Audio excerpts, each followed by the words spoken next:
கரூர் மாவட்டம் ஊத்துப்பட்டி அரசு தொடக்கப்பள்ளி வாக்குச்சாவடியில் கோவை நாடாளுமன்ற தொகுதி பாஜக வேட்பாளரும் பாஜக மாநில தலைவருமான அண்ணாமலை ஜனநாயக கடமையாற்றினார்.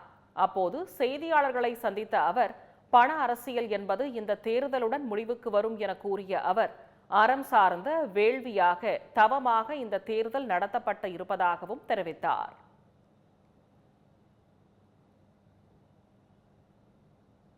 இந்த முழு தேர்தலும் கூட மிக மிக நேர்மையாக நடத்தியிருக்கின்றேன். மிக மிக நேர்மையாக.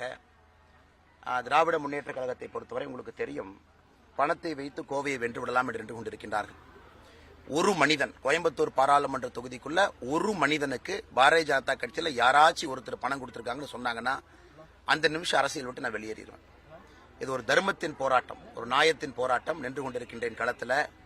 எல்லோரையும் எதிர்த்து நின்று கொண்டிருக்கின்றேன். அந்த ஈகோ சிஸ்டத்தை எதிர்த்து நின்று கொண்டிருக்கின்றேன். பணத்தை வைத்து கோயம்புத்தூர் மக்களை தமிழ்நாடு முழுவதுமே வாங்கி விடலான்னு திராவிட முன்னேற்ற கழகம் வேறு வேறு கட்சிகள் நினைக்கிறாங்க.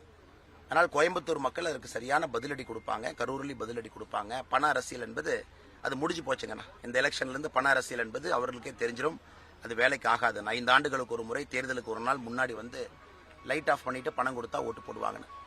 ஆனால் நீங்க பாப்பீங்க, இந்த தேர்தலை முழு நேர்மையாக வெளிப்படையாக அறம் சார்ந்து நடத்தி இருக்கின்றோம். கோயம்புத்தூர்ல எல்லோருக்கும் தெரியும், இது ஒரு பெரிய வேள்வியாக எடுத்து நின்று கொண்டிருக்கின்றேன்.